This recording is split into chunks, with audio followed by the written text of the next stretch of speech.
আপনারা জানেন ঢাকা ৮ আসন ঢাকা বিশ্ববিদ্যালয় এলাকার মধ্যে অন্তর্ভুক্ত এবং ঢাকা ৮ আসনে অবশ্যই জামায়াতের একজন প্রার্থী থাকবেন এবং ঢাকা ৮ আসনে ৮ থেকে ১০,০০০ ভোট রয়েছে।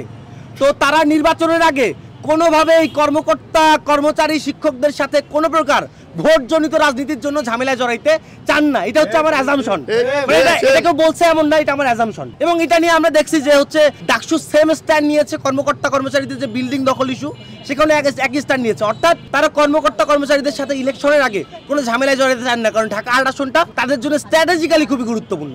এখানে একটা ত্রিভুজ প্রেমের গল্প, ঢাকা বিশ্ববিদ্যালয় প্রশাসন, ডাকসু এবং জামাত। তো তারা তিনজনকে সার্ভ করতেছে। তো ঢাকা ৮ আসনটা জামাতের দরকার, তো জামাত আবার সাদিক কায়েমরে দিয়ে পাচ্ছে, আর এটা বাস্তবায়ন করতেছে ঢাকা বিশ্ববিদ্যালয় প্রশাসন প্রশ্ন কোটার মাধ্যমে। কারণ হচ্ছে কি, ঢাকা বিশ্ববিদ্যালয়ের কর্মকর্তা কর্মচারী এদের মধ্যে অনেকে ঢাকা ৮ আসনের ভোটার, যারা কিনা রাসেল টাওয়ারে আছে, যারা কিনা হচ্ছে বিশ্ববিদ্যালয়ের অন্যান্য ভবনে আছে। আপনারা কিছুদিন আগে জানেন যে হচ্ছে ঢাকা বিশ্ববিদ্যালয়ের শিক্ষার্থীরা ভবনগুলো ছিল কর্মচারীদের, ওগুলো দখল করতে গেছিল তাদের থাকার জন্য। যখন ভূমিকম্প চলে তখন ঢাকা বিশ্ববিদ্যালয় প্রশাসন কি করলো, ঢাকা বিশ্ববিদ্যালয় বন্ধ করে দিল তাদের কর্মচারীদেরকে খুশি করার জন্য। তার মানে হচ্ছে ঢাকা বিশ্ববিদ্যালয় প্রশাসন কর্মকর্তা এবং কর্মচারীদেরকে স্টুডেন্টদের থেকে বেশি গুরুত্ব দিতেছে। কারণ হচ্ছে তারা হচ্ছে ঢাকা ৮ আসনের ভোটার, কিংবা তাদেরকে খুশি রাখলে তাদের গদিটা ঠিক থাকবে। গদি রক্ষার জন্য পোষ্য কোটাটা ঠিক রাখতেছে, কর্মকর্তা কর্মচারীরা খুশি থাকতেছে, ঢাকা বিশ্ববিদ্যালয় প্রশাসন খুশি, সাদিক কায়েম খুশি, ডাকসু খুশি, জামাত খুশি। কিন্তু এইদিকে আমাদের সাথে প্রতারণা হচ্ছে। এখন এই যে পিছনেটা ভিসি বাংলা দেখতেছেন না, এখানে উনি একা থাকে, কিন্তু এখানে কি আরো ক্যাপাবিলিটি বেশি আছে না, উনি কি চাইলে রাখবেন?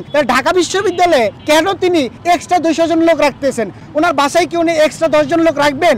না, কারণ তার সমস্যা হবে, কারণ তার খাওয়াইতে খুশি সমস্যা হবে, তার খরচ বেশি হবে। তাহলে ঢাকা বিশ্ববিদ্যালয়ে যদি আপনি এক্সট্রা ৫০ জন স্টুডেন্ট ভর্তি করেন, তার খরচ লাগবে না? এই খরচ কে দিবে? ভিসি দিবে না ডাকসু দিবে? দিতে হবে কার? এই বাংলাদেশের জনগণের ট্যাক্সের টাকায় এই ঢাকা বিশ্ববিদ্যালয় এই টাকাটা দিবে। তাহলে বাংলাদেশের জনগণ কেন এক্সট্রা ৫০ জন উটকো ঝামেলা নিতে যাবে? এই উটকো ঝামেলাটা ঢাকা বিশ্ববিদ্যালয় প্রশাসন, ডাকসু তাদের সম্মিলিত প্রচেষ্টায় বাংলাদেশের জনগণের উপর চাপাই দিতে যেতেছে, যা কোনোভাবেই কাম্য নয়।